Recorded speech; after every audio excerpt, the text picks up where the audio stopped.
This is Leadership in Action, and I'm Casey Cheshire.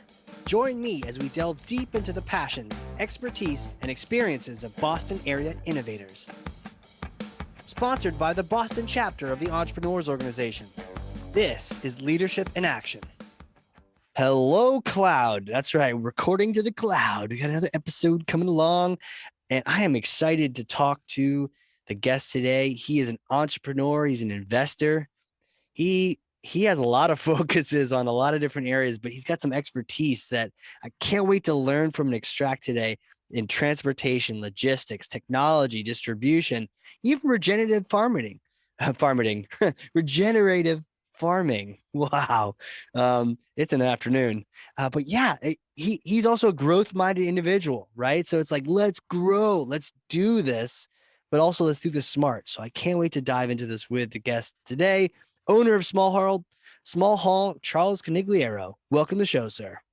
Hi, thank you for having me. I'm glad to be here and excited to chat a little bit.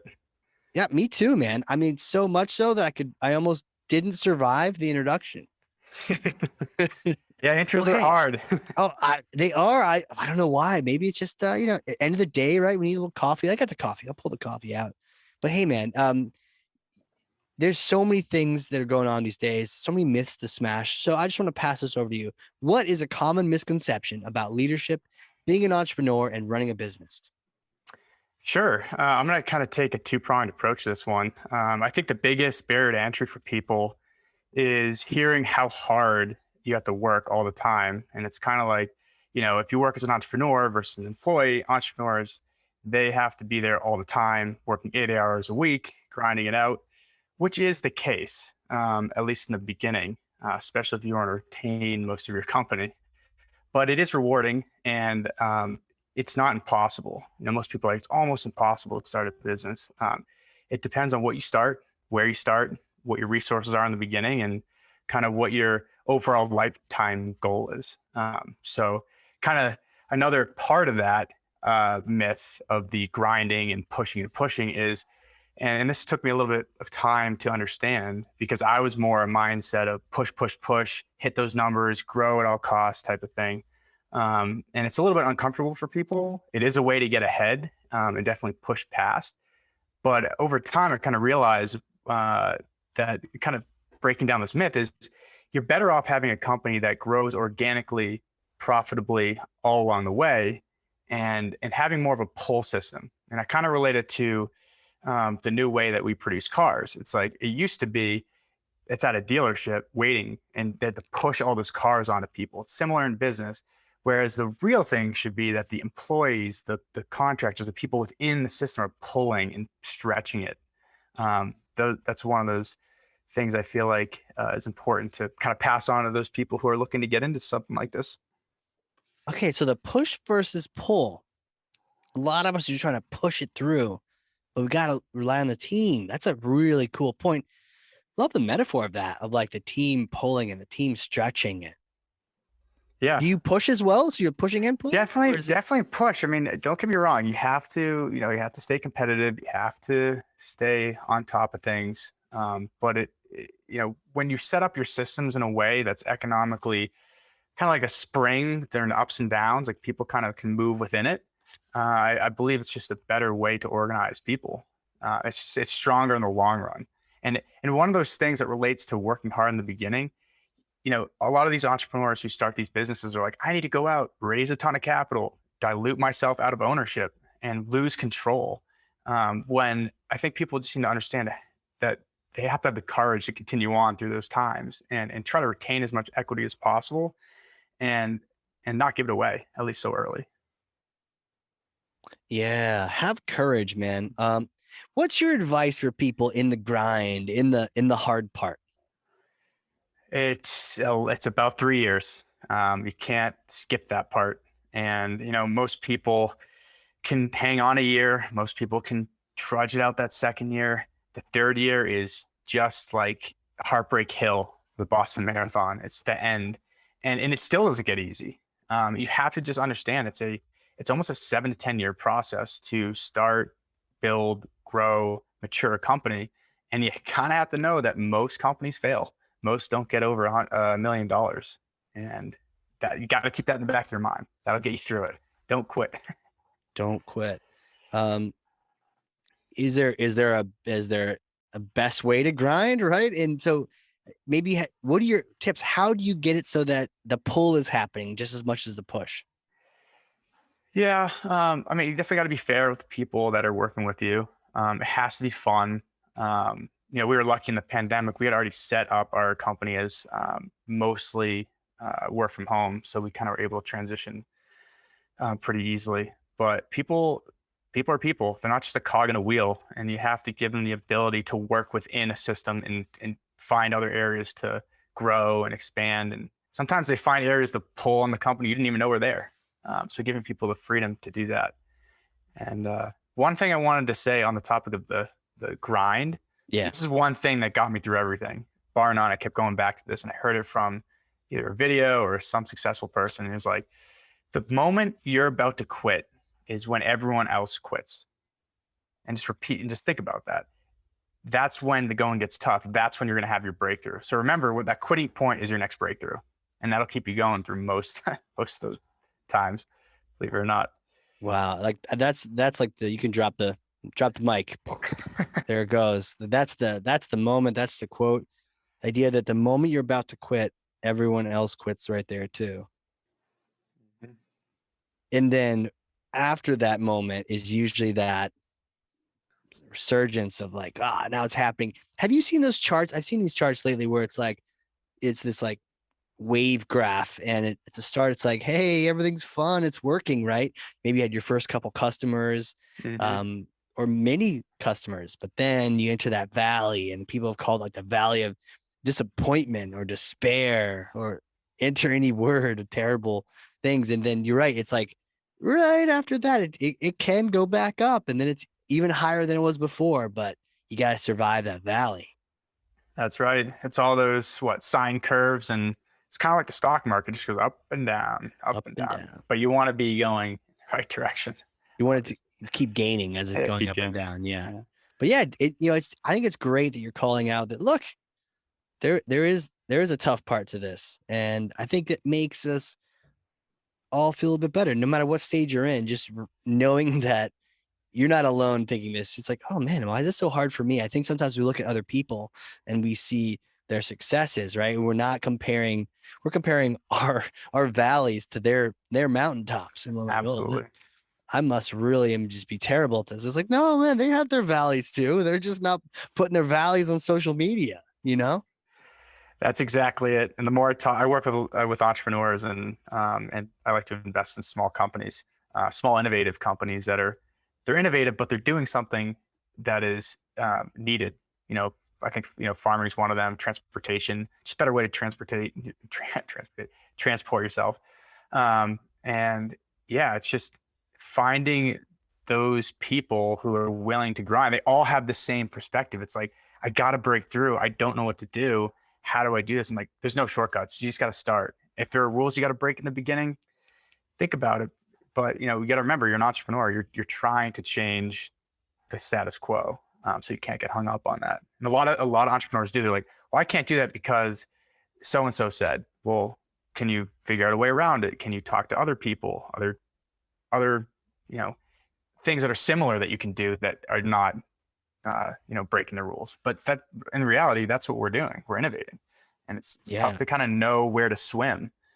Bigger companies that are established, they have almost like boundary lines that you can swim within, and so you can get lost in the shuffle there. Yeah, it's a great point. The status quo. I mean, sometimes people, when we're chatting internally, we'll talk about, oh, this competitor, that competitor. And it's like the biggest competitor is that status quo of like not doing anything. Like, I'm not going to buy your software or your software or anyone. I'm not going to buy anyone's service. I'm just going to sit here and do what I've been doing, you know?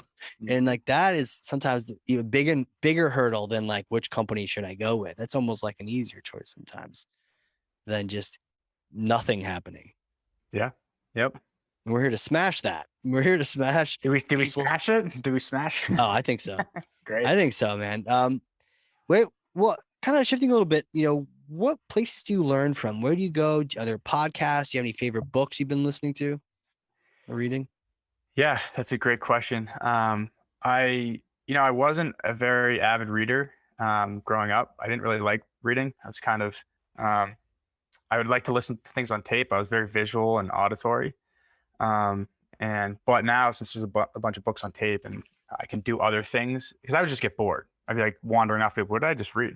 Totally. But once I could listen and do other things, I was at some point I was reading like 60 books a year at one point, and a lot of them business books. And they all stay the same thing, and I hate saying that because you can always learn more. But you sort of kind of pull out those themes and kind of put them on a shelf. And for a recommendation of a book, Yeah. I I like the book Principles by Ray Dalio. I think everyone. Oh yeah. I don't know if you've read that before. I have. It's tough because he started off with this whole history and this whole story, and then he got to his principles. Do you have like a key takeaway from that book? I know there's so many principles, but do you have one that stands out as like the real grabber for you?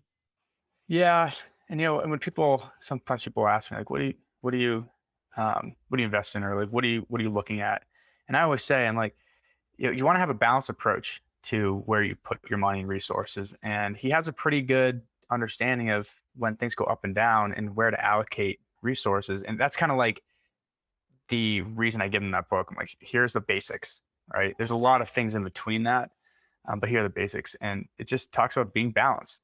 But on the other side, my dad and we're very close and we talk a lot. And we like to take the barbell approach, which basically means have a really, really aggressive, tight business or income structure. But on the flip side, have a good amount of cash. Have a good amount of cash, and you can still invest, but don't overdo it. People always talk about diversification. I mean, the reality is if you're gonna, start 10 companies, one or two of them are gonna do most of the revenue. But that doesn't mean don't do the other ones. You got to stay, in the game a little bit. Yeah, you got to stay in that, right? Um, Man, he is smart, and what I got from him too was the idea that as he would go around and as he'd learn something, he would write it down to himself, and he would say, "Look, this sucked learning this. Let's not relearn this again. Let's make this a principle. Let's make this a rule for myself to like not violate this in the future." And I just love the mindfulness of to be able to call that out and like think about that myself. Like, okay, I've learned something. I mean, how many times do we repeat the same mistakes, right? So just to write it down and acknowledge that, be on the lookout for this. You are susceptible to this, maybe personally. Hmm. So avoid this at all costs. I totally agree. I think even myself included, still to this day, the hardest thing to always kind of come to grips with. First of all, you make the mistake 3 times, whether you Yeah. like it or not. There's ego involved. You just like, oh, that won't happen again. 3 times you make the mistakes. And you're like, okay, that's great. Um, and I had another point there that was kind of similar to that thought, but I just forgotten. But I'll see if I can remember that when it comes Yeah, back. sure. Surface an hour from now, something like that. Any other books that kind of top of mind that really had an impact on you, or podcasts other than this podcast, which is the Yeah, best yeah. podcast? There was a good one. It's called Matchers and Takers, or Oh, really? Give and Take. That's what it Give was. and take. He was actually a guy who spoke at EO, I believe. I think his name was Really? Adam Scott. But he had some good insights on human behavior. I think human behavior is a good place to start if you're going to get into business too, because you're working with people. You're working with people all day long, and also having financial literacy. So a lot of financial books and um, human behavior. Um, Yeah. Yeah. I think it's also important to, train the people around you too, so they don't walk off the same cliffs. Like your team could literally walk off those cliffs that maybe you know the answer, but if you don't spread that's like they're still vulnerable to those kind of attacks and those kind of mistakes, if you don't teach people around you. Mhm. Oh, and I just remembered that thing I was going to bring up, which I Oh think yeah. is really important um, to kind of understand, is whenever there's a problem, and this relates to the 3 times making a mistake, you have to really get to the root cause of the problem. It's not always clear. Like it could be, a bucket keeps getting knocked over, and you're like, well, it's just because it's not full of water. But the reality is, it's just in a spot that is, it's going to get knocked over a lot. And that happens a lot where you actually attack the symptom and not the underlying problem. Mm. And I'm sure everyone does it day to day too. It's not just business. That happened to me one time when I started picking up hockey. Did you ever play hockey? I did, but Looked like you played hockey. I was like, if there were 30 people on the team, there were like 5 strings. I think it was like the fifth string and like the Okay. last. That's where I'd be. I was the one that swapped in on the fifth string. Yeah. Oh, yeah, right. Well, I got into it like after college just for fun, local leagues. And I started skating a lot. Right. And then eventually my knee hurts and I go running or anything. It just, my knee hurts. I'm like, what the hell is going on here? And, the whole story is if you go to a doctor, right, they're like, oh, chop it off or let's do knee surgery or whatnot. But I went to like a sports medicine guy and did some, little strength tests and whatnot. One was like I'm lying on my side and I'm like picking my leg up. And he's like, okay, resist my push, and I'm like, oh, and that was keying in on like the hockey skating muscle. And I was like, I am like a rock solid iron leg here. No Mm. problem. You can't push my leg down. It's just impossible. But then we did the opposite muscle, which is like the inside of the muscle, which isn't really done skating. And he's like, okay, now resist me now. And I'm like, weak as could be. I couldn't resist. I like nothing, right? Comparatively. And he goes, oh, there you go. Yeah, this little imbalance where one muscle was pulling on your kneecap and the other one was not. And so we just need to strengthen that inside thigh, the inside leg muscle, and you'll be fine. And maybe, strength and stretch your outside muscle and just kind of give it more back into the balance and you'll be good. You don't need to chop it off, right? But to your point, if we Exactly. just looked at the symptoms, oh, your knee hurts. Here, take some medicine, right? Get on some drugs. Yep, that's a better example than what I had, and that it happens so often. Yeah. And you actually have to train yourself. We actually, with team meetings, we talk about this. Like, okay, here's a problem. Well, is it that? Oh no, it's not. Is it that? Oh no, it's not. And then by the time we get to the bottom of it, it's just like eliminating something or like moving something somewhere else that actually solves the problem, not a bunch of brain power trying to fix it, I guess. Right. If we spent half the amount of time trying to figure out what the actual problem is and not just jump right to the solutions. I mean, we're all problem solvers, so we love getting into the solutions, but it's like such a trap, right? It is a trap. That's the human brain for you right there. It is, man. Well, predict the future for me. What's coming around the bend? What kind of changes are happening that got you excited for? That's a good question. I've been getting my hands into a lot of different things that have been, I believe, confusing to people around me. I started out of college. I was 22, 21 at the time. My dad and I were kind of working together. He had his own project. I was working on my own, and it was an asset tagging service. And basically, it's a little circular sticker you put on your phone, computers, laptops, tablets, all that stuff. And if someone finds it, they can scan it and get it back to you. So I kind of got a tech background, which is good in the beginning. Yeah. And believe it or not, I put that on ice for about 4 years because I was waiting for QR code to catch up. And I Yeah. thought it was like 3 or 4 years from then. And then the pandemic kind of brought it up. So I kind of brought that up. It was kind of sleepy.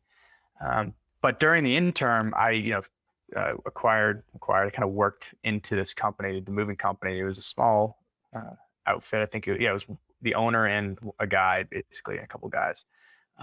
And I was 22 and I was like, hey, this looks like something simple. It's a very old industry. We can definitely change it up. And over time, kind of what we did is implemented technology into moving as like kind of like the process of it, as opposed to like call someone on the phone and all that. We used a little bit of statistical analysis in the back end to make the quotes very accurate. We changed trucks from box trucks to vans to make them easier to drive. And we just kept layering in these innovations. And then as that grew, I kind of started doing more research about what's going on besides just that part of what I'm doing. And it was 2018 at that time. And, Tesla was becoming kind of a force in the market. And I was doing analysis on them like, this is going to change the industry pretty good. The cars are actually better than combustion engines at this point.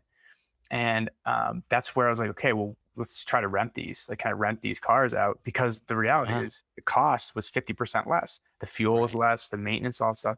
So I was like, okay, that's something that's up and coming. Let me see if I can get into that. And I met the founder, believe it or not, because I wanted to try the car. And Wait, it's part you of the, met Elon? no, not Elon, the founder of this Tesla rental company, which I haven't talked Oh, about. okay. I was like, Sorry. I hopefully, different story. maybe someday, someday. One day. So, the founder of this, guy who rents Teslas out, Wow. and I was fascinated because that's how it grew from then on out. We kind of all, as people were like, oh, let's try these cars out. Um, and then from there, I kind of did micro investing into that. And then after that, I was like, okay, what's kind of next on the docket? And for me, it was, pandemic was happening. I did a little research on why pandemics happen, what is it? And a lot of it came down to food and breakdown of food systems. And it had a lot of similarities to 1918 Spanish flu. And then, this is 2 years ago, mind you. I was like, okay, this is gonna be interesting. Food and transportation stuff is gonna be pretty pricey. So I'm like, okay, how can I get into that game and kind of, Right. edge my way in? At the same time, I was still tracking energy storage and decentralized energy and decentralized farming. And my one of my best friends and business partners actually moved home after helping with small haul, and had a farm with tons of water, and it was just like sitting there doing nothing. I was like, I got to sink my teeth into this. And so that's kind of where I got into the farming thing. And, as I do analysis, people don't realize that only 90%, like 90% of the actual value of the food that you get at the supermarket is total waste. It's getting it to you, from across the nation. Trucking is 50% typically. There's a lot of waste involved. I'm like, how can we shift that around? How can we do the Yeah. same thing in the electric car space, in the farming space? Because people have forgotten about it, and there's this generational gap, where these older generations are going to be starting to sell these farms, but at the same time, our food systems are breaking down. Um, and so that's kind of where I got to here and to current day. That kind of gives you a holistic view. Man. Yeah. What a journey. A What a journey. journey. Like, uh, hypothetical question for you, right? So, see, I may or may not have a time machine up here in New Hampshire. So you come visit, we get some beer, get some lobster, hang out with the time machine. You get the chance to use it. It goes back in time. You get to meet yourself a couple days after, getting out of school. And, you get that finance degree from BC, right? You're doing your thing. You get to talk to that version of you. What kind of things would you tell yourself? What kind of advice would you give yourself? Oh, that's a good question. You know, when I went to Boston College, and I think I was a freshman, I was, undeclared probably for the first year of what I was going to do. And I came out of a private high school. It was in Needham, um, in Massachusetts, and they had a pretty good science program. And before I'd gotten to BC, I really was kind of like totally about building things, creating things. And then I get pushed into this business type environment. And now this is not like a BAPSN or an entrepreneurial school. This is financial statements, income statements, balance sheets, all that stuff, which is all new to me. And I'm going in, I'm looking at it from the perspective of someone who would start and create something, like a company or product. And so I did focus on finance because it was really important to be literate and to understand what all that is. But I didn't love it. I don't love finance, but it's a good tool. And I actually focus more on human behavior and psychology, kind of doing a mix, and statistics. Because back at my high school, actually, I had a really good stats teacher, and it really made sense to me. And I was like, so wait, you can predict the future based on sample sizes and like to a degree of confidence that's like very high. Well, how can we take this is as Uber and all these companies are starting to use this too. I'm like, I got to do this in some sort of space. And so that's kind of what was in the back of my mind. I was like, understand the finance, understand data, understand human behavior, and then focus on things that people need. And not only do they need over and over again, almost on a recurring basis. So that's where moving came in. That's where the lost and Gotcha. found service comes in. Everyone loses things. It doesn't change. right? Everyone's got to move. Everyone needs to truck stuff around. Everyone needs to eat. In fact, they need to eat every day. And everyone needs to transport themselves in a car. And so as I started working on that, this is kind of how I was developing this kind of life. I started just looking at all my expenses on my credit card. I was like, what am I using all the time? Let me knock that out. Okay, I have a car. Let me get rid of that expense. Let me start a car company that can help offset your car sitting in your garage for 95% of the time, right? Food, I eat it all the time. Why is it $15 to buy a meal? Before this podcast, I was at a place eating food. It was $50 for 2 people. Yeah, right. I noticed that too. Why? Yeah, why? What? Do you know the answer to that? It's the systems are just, they were built to grow and grow and grow, and they worked for a long period of time, but they always break down. And I think that's where we're at now. Again, there are a lot of other macro things going on, but that's what's kind of my mindset up until now. It's just knock out those things like housing. How do you make your housing free?